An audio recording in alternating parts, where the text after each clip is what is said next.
And looking at those community predictions, it's so hard not to pick, or it's hard to pick against Pandora after he said, "I am the best." I know. I mean, what a hard quote. That confidence just through the roof, and you love to hear it. You know, he talks about being underrated. Everyone kind of thinking that he doesn't have what it takes to be here. He got lucky last year. Maybe he got lucky this year. He was the first one to get given a golden ticket. Blah, blah, blah, blah, blah. Now he is top 3 in the world, going up against a former world champion, and they have met one other time this year, back in August. MUGI actually taking that 2-0, and we'll see if Pandora can turn the tide on those statistics. Phoenix walking towards this boulder going to be a great way of taking that out, and Fisherman here as well.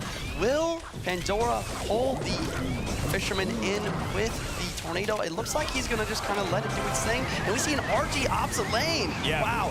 MUGI was realizing the Tornado had to come out of the Fisherman and went immediately for it. And I like this. So he's going to take a lot of damage, but the Phoenix is going to be able to clean things up enough. And MUGI in a tower trade situation, now in a good spot to use the ability, yes, and we'll see how Pandora wants to respond. I gotta talk about the matchup here. I always do. It's definitely in favor of Electro Giants, but that's a big connection, look at this Juice. Connection, the little prince, along with the log, gonna take this tower in lightning range. And you see there MUGI maybe feeling the first bit of relief in the last 20+ minutes after that rough set against Pedro. 1190, 179. MUGI in a position where he can basically just spell cycle this out, assuming that final card will probably do enough damage, as Pandora needs to put together a fantastic minute and 15.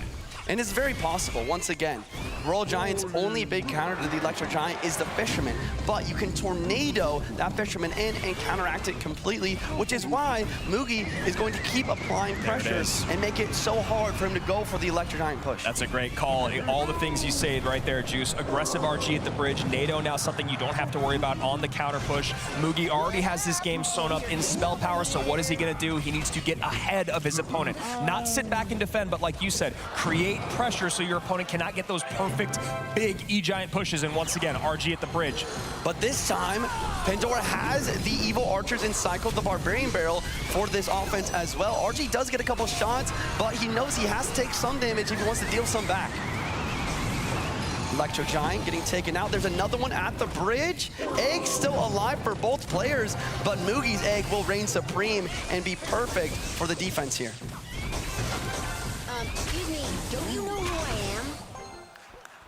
And 585 remaining on that top tower, 179 on the bottom right. Fireball comes in. And a nice, easy cruise to victory here for MUGI. As you see that damage in early on, he holds on. A tower trade situation that really does pay off.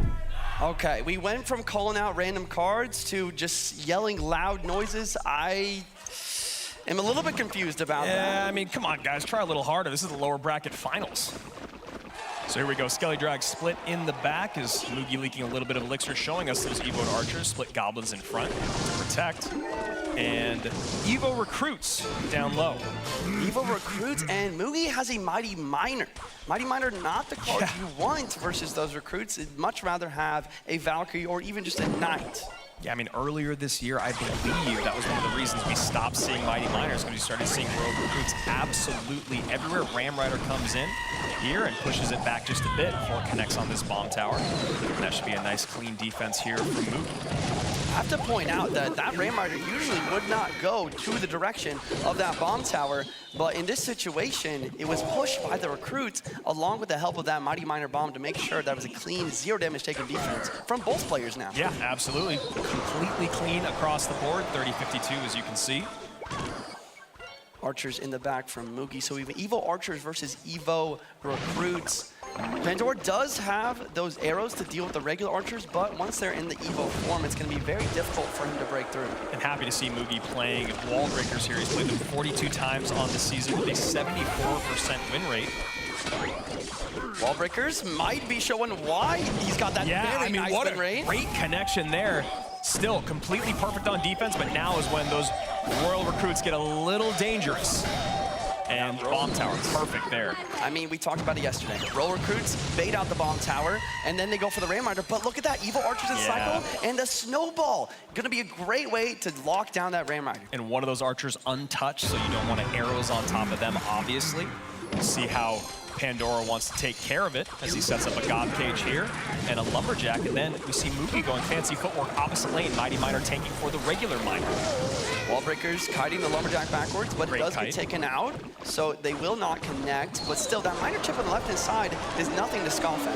Yeah, just a little early on those wall breakers, right, Juice? You play them just a little bit later, you can get a little bit of threatening push with those wall breakers, but instead Lumberjack takes them both out. Not exactly what MUGI wants, but could be worse. And we see the Mother Witch. Mother Witch could have potential to get a lot of value here, spawning more pigs.